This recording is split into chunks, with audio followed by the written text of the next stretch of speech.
Elizabeth Veloz-Powell. I'm the Deputy Superintendent of Human Resources and Professional Learning. Today we have Kathleen Jahn. I'm Kathleen Jahn. I'm the Deputy Superintendent of Curriculum and Instruction. And to the right of me, we have David Lopez, Human Resource Director of Secondary Schools. And to the very right, we have... Hi, my name is DeAndrea Peters. I'm the TIA Project Manager for Alief ISD. Well, thank you for joining us today. We plan on sharing with you the TIA frequently asked questions. Throughout the process of TIA, we had many questions asked of us. And for that reason, we felt like it was important for us to do a video answering the questions that came to us. So we'll get started with our moderator. All right. So thank you for doing this. First of all, I know TIA has been a big deal here in Alief. And so my really first question, and I know this didn't come from the teachers, but it probably was on their mind. Why TIA? Why was TIA brought to Alief? So I was on the inception of TIA. I was part of that team. And basically we felt like we wanted our teachers to be able to receive funding that the state would not be able to provide unless we did something different. And secondly, we knew that if we created a system like this, we would create a system that would have the teachers, the most effective teachers in the classrooms with our struggling students. So it was for two reasons, for student success, but also to reward our teachers. We felt like it was important for us to reward them financially since the state is unable to give us those funds. This way we would be able to pay them and compensate them for their hard work. I do want to say something unique about Alief is that we chose to have all teacher types designated. Most districts only chose to do math and reading. For us, we felt it was important, all of our teachers, it takes all of us to grow children. So for that reason, we had all teachers included in the TIA designation. Awesome. I appreciate that. And I know DeAndrea sent out a lot of information. However, there were some questions. So I'll just get started with some of the questions that we had. For example, how was the T-TESS score calculated? And any of you can take that. Of course, yeah. So the T-TESS score is actually calculated by a weighted average of the 3 observations. So we have observations 1, 2, and 3, which have different weights. Observation 1, for example, is worth 50%. Observation 2, 30%. And observation 1 is worth 20%. Observation 2 is 50%. Observation 3, 30%. And so after we have the ratings for all of the dimensions, we then convert those ratings into a 5-point score. And so then that way we're able to easily translate that into a numerical score. And then we use the formulas that are found in the TIA FAQ to actually come up with a teacher's overall T-TESS score. And I just want to say it's not that different than what it was before when we had T-TESS. We had 2 walkthroughs and a formal observation. So when she talks about observation 1 and 3, they're basically walkthroughs, but they're videoed and they're a little bit longer, but they're basically a walkthrough. So it's not that different than what we did before. Yeah. And I know there are other factors that go into that, right? And we'll probably get into that later. And I would like to also add that we only look at dimensions 2 and 3. So even though dimension 1 is reviewed for observation 2, we only focus on 2 and 3 for TIA. Perfect. So having the 3 different observations allows teachers to be seen over the course of the year and not just in one spot, one time space. And that gives them an advantage so that their overall performance is seen throughout the year. Correct. Yeah. And I do want to add that it's not just one person observing. In order for it to be fair, we have calibrated our scores, and there are 2 people observing, so they get a fair score. Thank you very much for that. So another one that brought, I looked at it and I was like, this is a really good question. Why does my T-TESS rating listed on the scorecard, why doesn't it match my summative? And so the reason for that is because the summative score does not factor into our TIA scores. So we do have the weighted average of the 3 observations. So there may be some discrepancy between, say, for example, their dimension summative score as compared to their overall TIA score. And the reason for that is, like Dr. Veloz-Powell mentioned, we really focus on calibrating or making sure our observers were calibrated on their observations. We're not as calibrated on our summatives yet. And so we did want to ensure that the data that we're sending to the state is as accurate as possible. Is that something that we might be working on, calibration for summative? As we work on calibration, I know that principals worked on calibration throughout the year. So each year we hope to refine our system. Obviously, this was our first year to submit, so we're hoping to refine it as we go. We got a lot of feedback from our teachers, which we're going to be putting into place. Great. All right. Why were the minimum thresholds above the statewide performance standards? And I know that was one of those things where, like, why why weren't more teachers, submitted? So can you speak to that? So we worked with a group of other region TIA districts, and many of them told us that they were not submitted the first time they submitted their data because it was not calibrated just right. So one of the things that was asked of us from different resources was maybe you want to make it much more rigorous and your cut score a little bit higher than what you would normally do for your first year to see how your system works. So our first year, we did increase the cut score, so it was a little higher than the states. But this coming year, we anticipate on getting closer aligned to the state and having more teachers TIA certified or designated. And what did you notice from that, from having a more rigorous baseline? Was it hard to do every teacher, and will it be easier now that we're going to lower it? How do you see that changing? All teachers were observed in using the same method, but I do find that now that we have a scorecard with our TIA, we're going to be able to measure our success along the way instead of right at the end. So as teachers are getting assessments back or T-TESS walkthroughs back, they're going to be able to see where they're at that time. So I do believe this year it's going to be easier for teachers to monitor where they're at. I would say just like anything else, after you do it the first time, you learn a lot. We learned a lot from the scorecards, and we learned a lot in the conversation. So I think as we go into year 2, we will be messaging things a little bit differently as well, just so that we get more calibrated even on the scorecard pieces that we noticed might need some conversation. Yeah. And just in kind of going back to the scorecard as well, we do want to make sure that that's a resource for teachers as well. It's not just something that's like a report card at the end of the year. We want teachers to know where they are. And again, if we're transparent with our system, then they know how to earn a designation. That was actually really good learning, going through that scorecard with some teachers, because as a principal, it was the first time we were doing it too. And so as I'm explaining it, you're internalizing it, and then the teachers are understanding it a little bit better. So one of the things we hope to do this year with that scorecard is train our principals to go over it together. So we're going to explain it to them so that they'll have a better understanding of it. All right. And then, DeAndre, I think you touched a little bit on this about how much each TIA component count towards the TIA score. You touched on the 3 observations. Can you talk a little bit about the other components that go into that? Yeah, so each teacher, based on their teacher type, has different components that are tied to them. And we base that on their teaching assignment, because we know it wouldn't be fair to rate a teacher on iStation if they only taught math. And so we ensure that we're actually capturing the things that the teacher actually teaches. And so, of course, with anything, we review it, and that's why we do want to make sure that we're showing and sharing the scorecard early so that teachers have that opportunity to review the components that are making up their scorecard and then come back to us with any discrepancies that they find. And when you talk about the scorecard, reviewing the scorecard, you're talking about the one we got this last year, right? Yes. So that they understand it and they know what they're working towards? Yes, and then we plan to share that actually a lot earlier this year, so ahead of data submission. So again, teachers know where we're at early in this process, and then they can also see which components are factored into their TIA score, which will be in the TIA handbook and Appendix B. Thank you. Why is iReady listed as a growth measure for only 3 through 8, or grades 3 to 8? Yeah, so that was an error on my part. I'm human, so unfortunately, it was a typo. It should have been K through 8, and so I did rectify that or address that in the TIA handbook. But the score that was listed on the scorecard factored into that, or iReady factored into the score. And the reason, of course, why we use iReady is because it's an integral part of our instructional framework for K-8 math. So that's why it's included. It's not included in every teacher type, so teachers will need to refer back to the handbook to make sure that that's included in their final rating, but that's why iReady is used. Good. And in case you're not sure what we're talking about when we talk about teacher type, it's the type of teaching. For example, you can be a PE teacher, you can be a 3rd grade math teacher. So each of the teachers, they're called a different teacher type because they're scored differently. A math teacher is going to be scored differently than a PE teacher. And when we talk about teacher type, it's what they teach. Yeah. And again, we do that because, like Dr. Veloz-Powell mentioned earlier, we think that all of our teachers are integral to the process of educating our students. And so we have different components to make sure we're capturing all of our teacher types. As a teacher, your students are your customers. You want to make sure you have good customer service. So you want to treat your students right.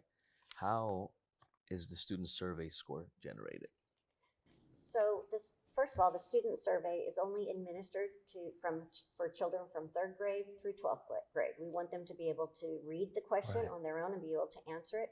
Also, it's in multiple languages. If you speak something other than English, there's an option on the computer that they can read it in another language. In saying that, each student that takes the survey is rating the teacher on a 1 to 5 rating based on their effectiveness. It's not whether or not they like the teacher, but when my teacher teaches, I learn best because they do whatever. And they rate their effectiveness and they give it a 1 to 5. They take all of the scores of the children in teacher A's classroom, so 30 scores for this one teacher, and they get an average. And so that one average becomes the teacher survey score. In our high school, middle school and high school, teachers might ask how many kids are actually doing a survey on me. We still only have one group of kids because we don't want kids to have to repetitively answer questions about their teachers.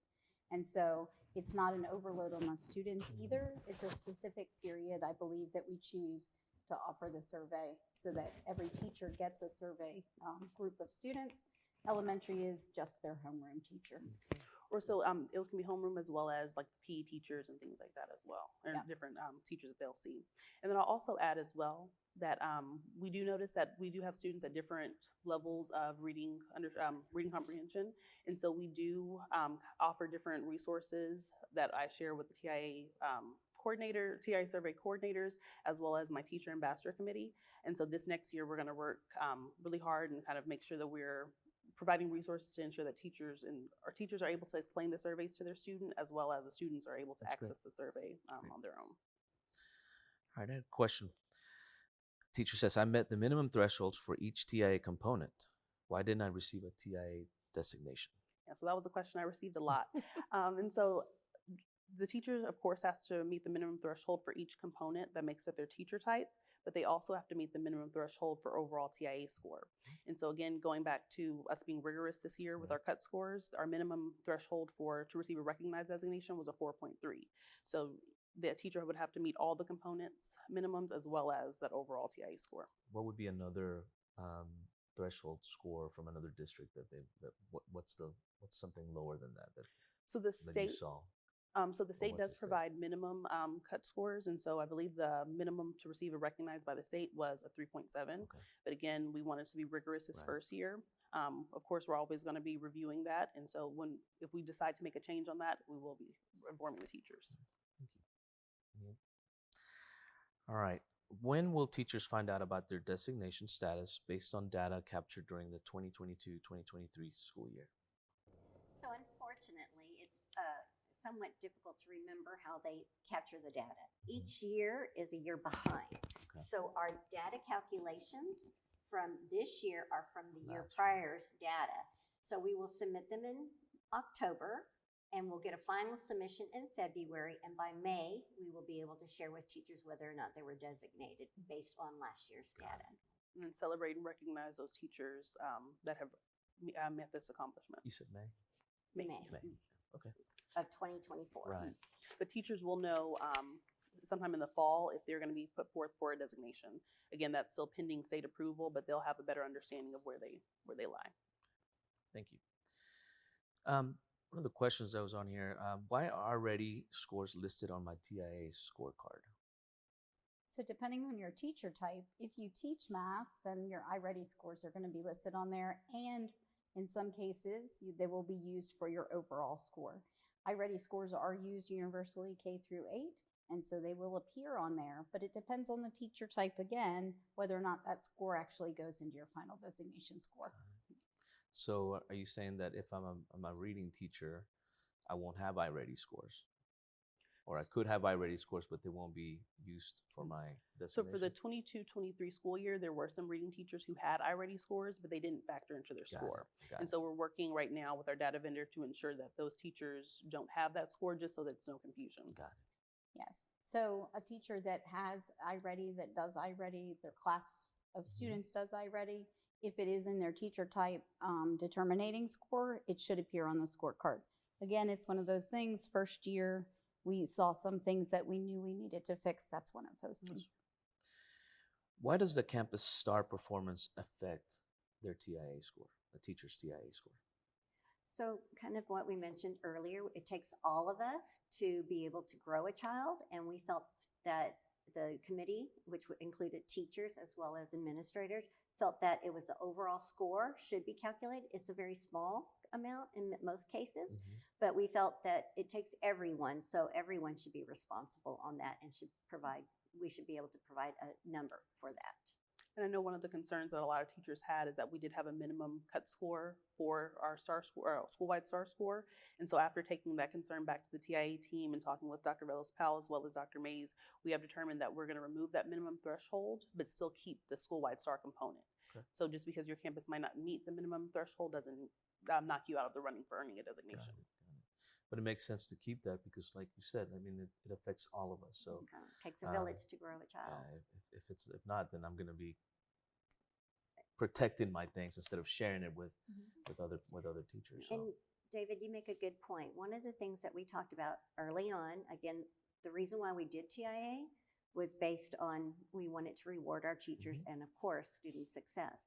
But one of the things that was a barrier that people felt like would happen would people would be in silos and not share their information. This is quite the opposite. What we intend to do is with the people that have their masters or they're designated, that they're going to be mentoring people. We want them to teach others. Just because I got a designation, that doesn't keep you from getting one. Right. It's not based on a certain percent of this district. All of our teachers could be designated. Our goal is to get as many as possible. And that was a natural thing occurring. Like if you got designated, I'm running over to your classroom to say, hey, what are you doing? Because I want Teach the same me. thing. Yeah. Right? And that's one of the things I love about A-Leaf. We are such a big community of helping other teachers and helping other teacher students. Yeah. And so we want to keep that same culture. Mindset. And Dr. Veloz-Powell talked at the beginning about the reason that we included all teacher types was because we wanted kind of that community of everyone has an opportunity. So when you include the school-wide scores, it includes everybody in the final success of the students. So. How is TIA equitable for teachers who have special education or economically disadvantaged students? Well, they're all of our students, right? And so we want all students to grow and all students to be successful. So really, they're not different. The different teacher types might change what we're looking at as data points, but if students are growing, that's absolutely what we want to be happening, and it's going to show up when they look at their scorecards and their designations. And again, the system is about growth.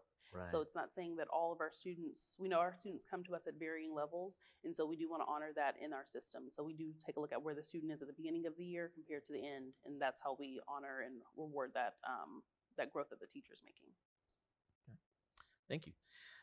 What measures have been taken to ensure that classroom observations are fair and valid, other than us calibrating as a district? What other measures are we doing campus-wide? So at the beginning of the process, that was one of the things that was communicated through our educators that were outside of A-Leaf that had done this before. They indicated that calibration was probably the hardest thing to do. So we were a step ahead and we got training in calibration starting last year, even though it wasn't until this year. So what we do is we get every principal, they have to pass a score, a test, and have a certain score to be calibrated. Every principal or AP that is doing an evaluation has had to pass that test to make sure that they are calibrated. Then on top of that, we do data walks and campus walks. And I may be the principal, you're my assistant principal. We go into the classroom, we rate, we come back and we do talking.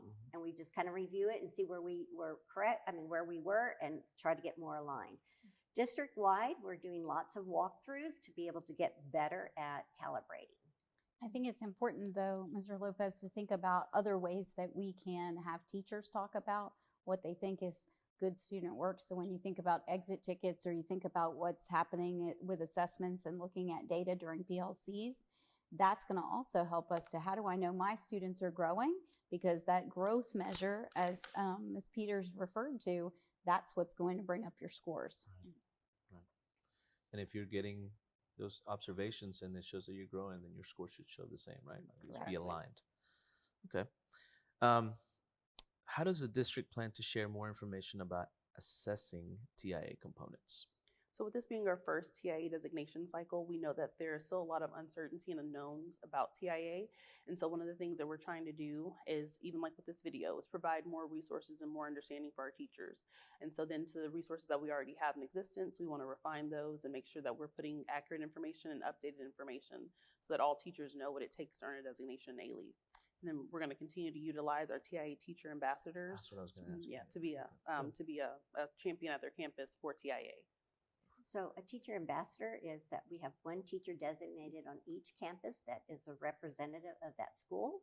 And what they do is they come to meetings here, and what the information we share here, they go back and give to their campus. So each campus has a designated person so that they get information firsthand from us. And then they also provide feedback for different things they're noticing on their campus so that we can refine our system. And so like I mentioned earlier, one of the things I want to work with the TIA Ambassador Committee on is our student surveys and how we can make sure that they're accessible for all students. And I think just that ambassador and the administrators communicating, remember, I'm your voice at the TIA meetings, so that that person knows, or the staff knows that that person is the one that can ask the questions or talk to us as a district committee about, hey, we thought about this, or have you considered this? Just making sure that that person is highlighted as someone that they can go to as a support, and also to get answers to their ongoing questions. I know in the beginning of TIA, when we were talking about, how we're going to bring all this together, student surveys was a hot topic. So one of the questions is, why are student surveys included? And I know we talked about, it's all about students growing. And so I understand that part, but maybe they want to know why they included it into my final grade. So student voice is critical for us because we understand that if they're engaged in whatever they're learning, they're going to learn better. So by providing the students with a survey, we're giving them a voice to speak about the effectiveness of the teacher. Hopefully that we get the information that the students are putting in the document, and we can take it and grow from it. So basically it's for student voice. Obviously we believe that students should have voice in their education, and what they say matters to how we teach. And so that's why we do student surveys. The other thing it does is our guidance and counseling department, of course, is always concerned about SEL and how our students are feeling in their school environment. And so those surveys are going to actually help us also to provide additional services when kids don't feel good about the learning environment that they're in, or perhaps don't feel safe to be a risk taker as a learner. That's actually going to help us to change other district support systems that might need to be in play. Then the surveys also act as like a learning tool for the teachers as well, because they get those survey results. Of course, the results are anonymous, but they can actually see how the students in their class feel. And then they get different resources that they can utilize in their class to actually increase whatever that component was. Yeah, I know you mentioned that, they don't have to it's not about liking your teacher, but if you are comfortable in an environment that you feel like you're, excelling, Engaged you in. do better. Mm-hmm. Yeah. So Research tells us that when a student feels safe, comfortable, and engaged in They do learning, better. typically they're making good growth. Yeah. So, all right. How is my teacher type determined? I think we kind of touched on that a little bit. Is there anything else that needs to be included? The only in thing that? I do want to say is during the beginning of TIA, it took us 3 years to get where we're at. So from day one, we constantly sent out surveys for teacher feedback. So receiving the teacher feedback really helped us identify, okay, yes, all of these teachers need to be part of the TIA. So one, teacher feedback was critical for that, as well as moving forward, knowing what we could do with the information. Do you foresee any additional teacher types for, in the upcoming At year? this time, I don't know of any specifically, but we will, again, as we learn more, we'll deal with what we learn and make those adjustments. Gotcha. So every year you can assess what you. Yes, Every yeah, so- year, I think it's in April, we have an opportunity to change our application, and we can make those changes once a year. I have a question that a teacher asked. It's not on here, but I'm going to ask it. A teacher that gets designated, that designation, they get that money for 5 years. Correct. But they're still assessed in the next year, right? Mhm. So what happens if a teacher got the lowest designation, let's say this year, and then for this year, for They got it for last year. For this year, they get a higher designation. So they get the higher amount for the next 5 years. Yeah, the For 5 the years would start remainder. over. No, Oh, the it 5 years will starts start over. Mhm. Okay, okay. So in So they other start words, over. if I'm a teacher that got the recognized and I work hard because I know what I did, and next year I get masters, Mhm. then I, from that point, You get instead of only 4 years left, now I have 5 years on the masters. Got it. So each teacher can improve on their rating, as well as the state says we like to have all teachers take the assessment or be T-TESS evaluated so we can see the norm. It's more data that we can provide to show, yes, this is an effective teacher. Will anything happen if I hit a master's and then the next year I'm distinguished? Then again, you would go to the distinguished lower? level. Or no, so you. Oh, you're going down. I'm sorry, So lower. you can never go Lower. lower within that 5-year period. So if Perfect. you get masters the first year, and say for example, one of You get your recognized you the get next recognized year. the next year, you would still You keep stay, with that masters. you stay at the higher level. Yes. I think that was the concern. Yes, that they stay at that Okay. level. Great. What would you say to a teacher who feels like this is not what was expected? This is not a way to incentivize educators who already work above and beyond, only to feel as if they have the same chances as playing the lottery. It is not worth the extra time and effort wasted. What would you say to that? I would say that, first of all, I think every teacher goes in to the beginning of a school year wanting to make a difference in their kids' lives. And so we have observations, whether we have TIA or not. We are trying to help kids grow, whether we have TIA or not. What TIA does is take all of that hard work and all of that time and effort and actually reward them in the end. So there might be a few extra conversations with an administrator or maybe looking at some different data points, but it's really ground in whether we are meeting the needs of our students every day and we're celebrating when our students are making growth. And then the teacher is getting to celebrate the incentive of, I'm going to get additional pay because I am making a difference in kids' lives. I love that. And actually, a lot of the interviews that we've done with our TIA designated teachers, a lot of them, the first thing they say is, I didn't expect this because this is what I was already doing. Right. And that's what we want to push. We are not having to jump through additional hoops. This is something that you're already doing. Right. We want to recognize and honor that. And then for the teachers who are right there, what can you do to push to get to that next level, to get that additional, or to get that designation, get that additional compensation? I saw that exact same thing on campus. Teachers who got it, I mean, they didn't change anything. But what I really loved is the teachers that didn't get designated, they looked at their scorecard and they're like, okay, this is where I need to improve. This is where I need to work, extra hard on last year to get to that level.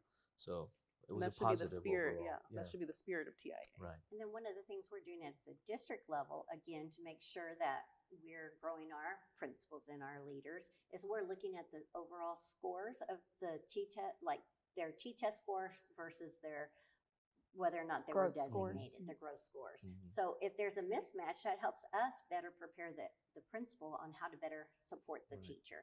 So we're using it as a learning tool, but just as these ladies said, it's nothing different than what we've always done. We're just now putting numbers to it and getting compensated for it. And the system of looking at student growth happens in so many different areas of our district, right? It's in our PLCs.